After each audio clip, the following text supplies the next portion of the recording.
Are you a brewhead? I'm a brewhead. Are you a brewhead? I'm a brewhead. Y'all are brewheads? Yeah, we brewheads. So pour a glass of craft beer, we can do this. Yeah. What's good, y'all? This is C Certified Brewhead. Welcome to episode 147 of Beer and Other Podcast. This afternoon, we're in glorious Sterling, Virginia at Crooked Run Brewery with co-founders and co-owners Lee and Jake. Fellas, thank you for having me. Thanks for coming. Appreciate it. First time in Virginia. Thank you very much. It's been wonderful so far. We've only been in Alexandria, which is this about 40 minutes from there. Oh, nice. Depends on traffic. And I want like the whole toll road situation. I just don't understand it. It was the same price to get from there to here than it was to get from Montreal to like Philly. Yeah, it's expensive. We'll get into that later. Beer's more important. I was just so confused by it. Super happy to be here. Right now we're sitting in the new restaurant section just adjacent to the brewery. So we have a breakfast, biscuit and gravy type of spot and a cocktail bar, essentially, right here next to the brewery, which also has a taco spot in there. It's pretty dope. Never ever need to leave, really. That was the plan. Keep you here. What am I drinking right now? This is actually something that comes out this Friday.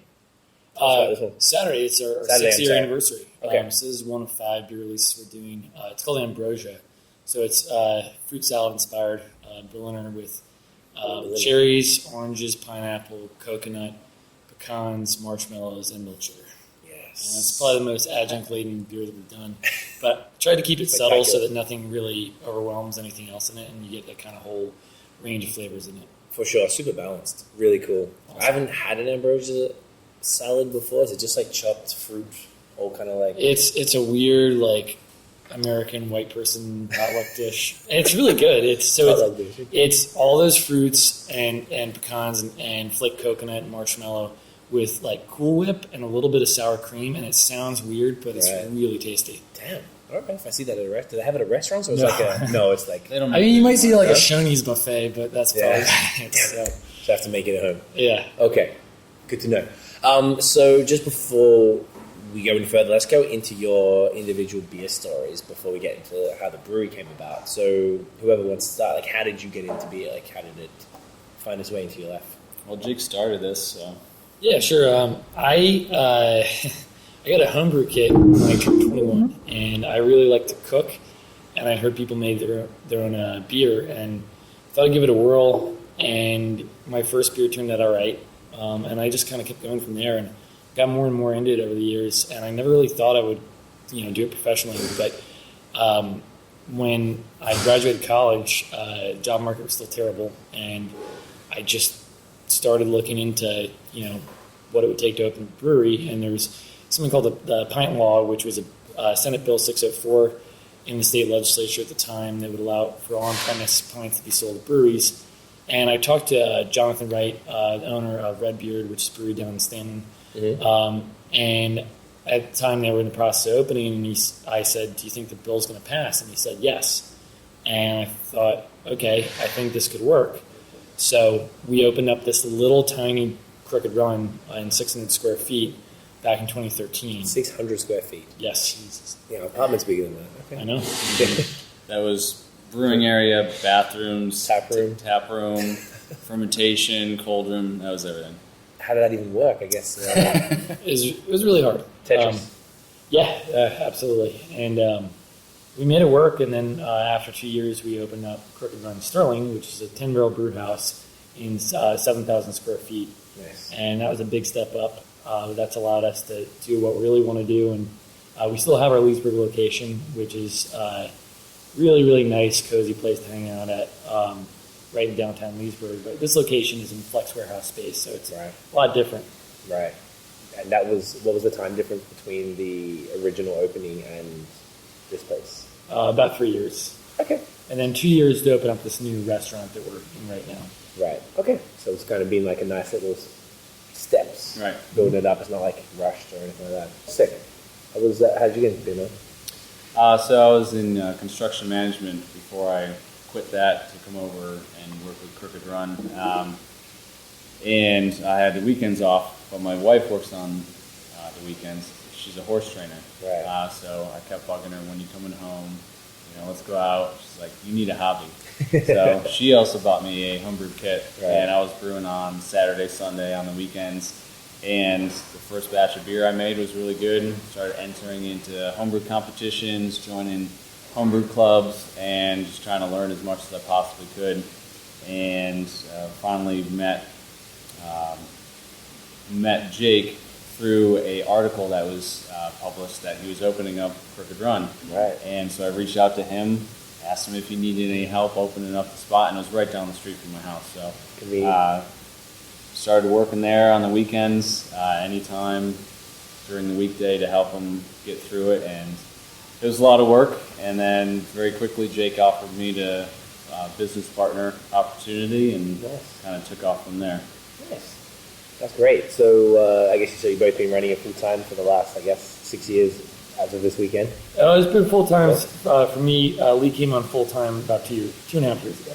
Okay. So it was something you guys did sort of whilst you were building it up while you were in another position. That's even cooler to make that work, because that means you really were going and doing a 9 to 5 and then doing 5 to probably midnight here. Well, it was always full time for me, and I know there's breweries really, Three Chiefs. Those guys all have full time jobs. There's really wildly popular and successful breweries that have operators that still have 9 to 5s, but I don't see how I couldn't do that. No. 'Cause there's so much that goes into it. Yeah, I bet. Way more than I initially thought, especially as the business has grown. Right. Yeah, that's kind of crazy. It's it always seems interesting to me when people do choose to do it that way. Like if you were full time from the start. Yeah. Right. Okay, but still, that it took a little while for it to sort of generate enough revenue and to be consistent. Right, because of sustain the original location was so small. We were only making the 1.5 barrel system, and then we got a 3 barrel system eventually, but Couldn't brew that often because we just didn't have many tanks. we didn't have the space. If we were in that tasting room right now, there would be a fermenter sitting right there, just because there was no place to ferment other than in the tasting room. So it limited us to how much we could make, and then obviously that caps you at how much money you can make. Did you guys ever contract brew or consider contracting? We did, yes. Yeah. There's actually a contract brewery right over there called Beltway, and we've done a core IPA Heart and Soul there. We did that for about a little over 6 months, and it helped us get the beer out to more locations, which was really helpful. Distribution, when you're a small brewery like us, is really more advertising. It's not your main source of revenue. Of course. And to this day, whenever I do tastings, I'll usually have some pretty cool cans, but a lot of times I'll have our IPA Heart and Soul. People say, give me Heart and Soul. Right. Because that's what they know, that's what they like. So lasting effectiveness. Right, and that was worth it for you guys then to keep that going. And did that move? Because I've heard mixed opinions about contracting a core brand out from a brewery that does have a bricks and mortar facility. Some people are just like, no, I'd never do that. There's no control over that. I don't know, contract brewing is very touchy up north. Is it a touchy subject here, or it's pretty whatever? No, nobody's really gonna. I've never had somebody who tried Heart and Soul when it was contract brewed call us out on it. Says it on the can where it's brewed. But the thing with contract brewing is, if you're not around to monitor it, it's not going to go well. I mean, we're right down the street from those guys, and we know them all really well, and that's why it worked well. But there's people who contract brew that basically just set it and forget it. And I'll give you an example, right? We were going to can Heart and Soul one day, and I came in to try the beer on canning day, and it was pouring literally green. That's how not conditioned it was. Right. And they do what you tell them to do. So they were going to go ahead and can it because that was the day that we had a mobile canner scheduled. And I tried and I said, guys, we can't can this. Got to wait a couple more days. So we did that. But had I just gone with that would have been 90 barrels of beer pretty much ruined. Jeez. And so, yeah, I mean, you just got to treat it right and realize that it's not just, just phone it in type deal. I mean, that's brewing in general. You can't just set it and forget it. Yeah, right. Very true. I guess there's in Canada, there's rules about if you're contracting you can't touch their equipment. Right. Is that the same thing here? Like only the employees of that brewery can? No, I mean, they don't, like, they try to avoid doing that, but there's been cases where I have, just because I was doing something that they had never done. We have some, like, small piece of equipment that are a little bit unique to our brewery that we've used over there. Right. We've done some sour stuff over there, too, that like, we brought some of our own tanks over there and stuff. So, like, there's no law against it, but, Gotcha. like, from a liability standpoint, like, and plus, like, ultimately you're paying Grinding, someone right? else to do something, like, you shouldn't be there doing it, like, all the time, but if it has to happen, it's fine. Right. Okay, that's good to know, because I guess everywhere must have separate sort of rules or laws surrounding what you can and can't do. So as of now, everything is brewed back there? Mm-hmm. Nice. And that has been how long since it's been exclusively in-house? Last January, yeah. All right, so like a year and a half. Yeah, you're right. Yeah.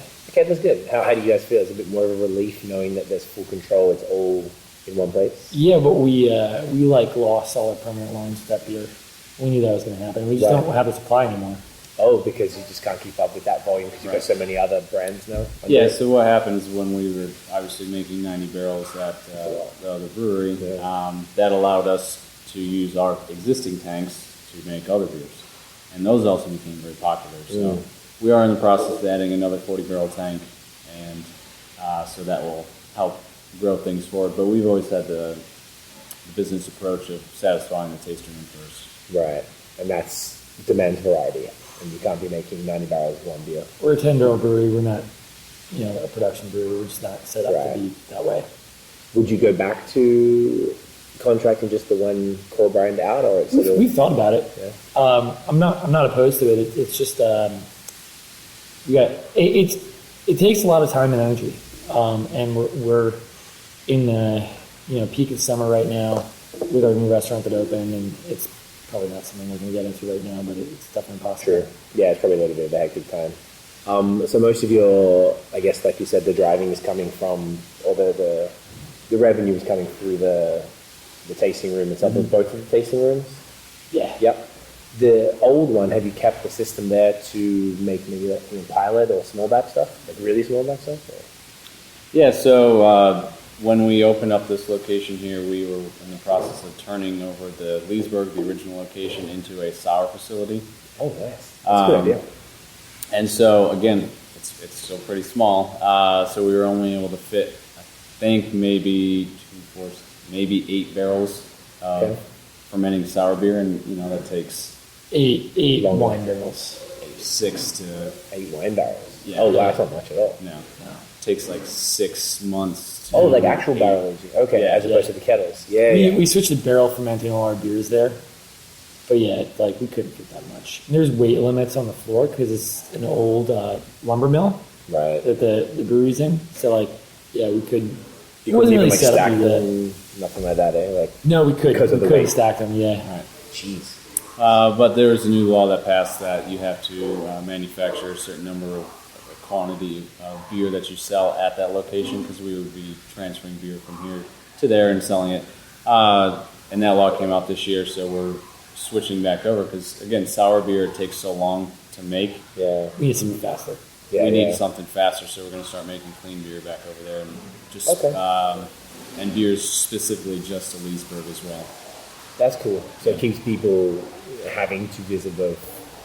Right. Or like an incentive to go to both. Okay, that's cool. That's smart. I mean, it's kind of tough with that law coming in. I've heard of that same concept in different places as well. It seems kind of for people like you guys who do have 2 locations that you got the space here. So let's take a truck of kegs over, and now you can only do that so often. How does that law work? Is it like a monthly thing or a weekly, or is that like... They don't even know, man. Like, we talked to our alcohol control board, and they're just like, yeah, we're not really sure how we're going to enforce this. But we are very much like play by the rules type people, and so we immediately were like, how are we going to comply with this? We end up putting a new tank in, a new concrete pad, and then we have a 3-barrel cool ship that we do our spontaneous beers in Leesburg. We've gotten really good results. For about 3 years, we took extra yeast bacteria from other sours we brewed, and we have a garden that kind of surrounds the outdoor seating, cherry trees. and we just threw it out there. Perfect, and then we have a bakery next to us, and the coolship beers that we've done there have turned out really well, and we're all really proud of them. We think it's some of the best stuff that we've done. So we don't want to stop doing that because like we don't really know what we get here. Like it could be good, but some of our neighbors that have tried doing spontaneous stuff in the area have not gotten great results. Seems So kind of industrial, is like power and stuff around. It's probably not the same. Candiana is an industrial area. Oh yeah, Yeah. That So doesn't impact it. it just you never know. Right. Yeah. So what we've done is we brew our coolship beers in Leesburg. We immediately pump them from the coolship in barrels in our van, and then we just bring them over here. Right. So we've got about 50 barrels of spontaneous stuff on our sour side here, and it makes much more sense to do that rather than trying to store it in this little tiny space. Break the flow. Yeah, right. Yeah. That's smart. Okay, interesting. I never considered that. I guess it's not the environment, but like not the structures around. It's just more like what yeast is flowing in the area of that specific region. If you got like cherry trees and stuff, I mean that sounds kind of perfect. Plus the bakeries. That's sick. That's pretty unique. Yeah. Having both of those things right next to each other. So as far as the type of stuff, and we touched on it a bit. So when you opened, what kind of beers did you open with, and perhaps what was the intention of the brewery? Like, what were you trying to do? It's a good question. Yeah. See that, like us, like many other people, we had very different ideas when we first opened, and I think you'll hear that from I don't know Most over people. half people. Yeah. Yeah. We started. We opened with a Belgian single and English pale ale on top. And then we did a lot of English and Belgian styles. We did a lot of West Coast IPA. We did a lot of adjunct beers, chili peppers and fruit. But I think some of the foundation for what we were going to do was there. Like we do a sour IPA with raspberries, and we've been making that since 2015. And it was funny because like I used to do our sales, and I used to try to sell that beer, and people would be like, I mean, I really like it, but I'm not sure whether customers will. Right. Because we were early to market with it. Now we can't make enough of that beer. And like, it's just amazing. So the market has definitely shifted, and I think we were doing sour and Brett beers back when people like had no idea what they were, and just at least around here. Right. As a market in Virginia took a little bit behind maybe, some hot spots in the U.S. But like our beer has definitely evolved, and will continue to evolve. Everybody here knows that we'll make certain styles to keep the lights on, and then other things are more passion projects. But fortunately, we have a pretty busy tap room, and we're free to do what we want. So all we got to do is like just make sure we're making what's popular, and then that frees us up to do coolship stuff, our lagers, barrel aged stuff, all that good stuff. Right. Is from what I could tell, from what I've seen, I mean, you guys do a lot of, when you say the popular stuff, you're talking about like haze and New England and stuff? And kettle sours. And Like kettle lots sours and are lots of what's kettle sours. popular. How do you guys feel about those styles personally? It's good. You into them? Yeah. I like all beer styles if they're well executed. Cool. So I'm maybe a little bit burned out on them sometimes, but I think everybody might be a little bit disappointed. So yeah, especially I will say this: when it's hot, I pretty much switch to just Pilsner. Yeah. And there's one reason for that is like this beer, like you have that in the sun, it's opaque and it just gets warm in 2 seconds. Right. At least the Pilsner will stay cool a little bit longer. Does that influence cooling and more, like the opacity of the beer? It's huge. Are you I serious? mean, hazy IPA will get warm in about 5 minutes in the sun. Wow. So I prefer to drink them out of a can in the summertime, but Right. but Can here you- we just serve stuff in glasses. Of course, yeah. Boys, thank you so much. Yeah, man. Awesome. Thank you. Thanks a lot. Genuinely appreciate Yeah. your time. Where can everybody find Crooked Run online? CrookedRunBrewing.com. Yep. On Instagram and stuff? Crooked Run Brew on Instagram. Yep. Perfect. Yeah. That's it. It's come through. Like I said, you guys won't see this before the anniversary party, but we're going to let people know what's up so folks in the hood can come through. That's it, guys. So thank you so much. If you guys enjoyed the episode, mate, smash the thumbs up. Hit subscribe below. Hit the notification bell so you know when the new stuff drops. Follow us on social media at BAOS Podcast. And check out the long form audio so you can hear very attractive gentlemen like These fellas right here talk about craft beer. That is it, guys. Thank you for watching and listening. See you in the next episode. Cheers. Cheers.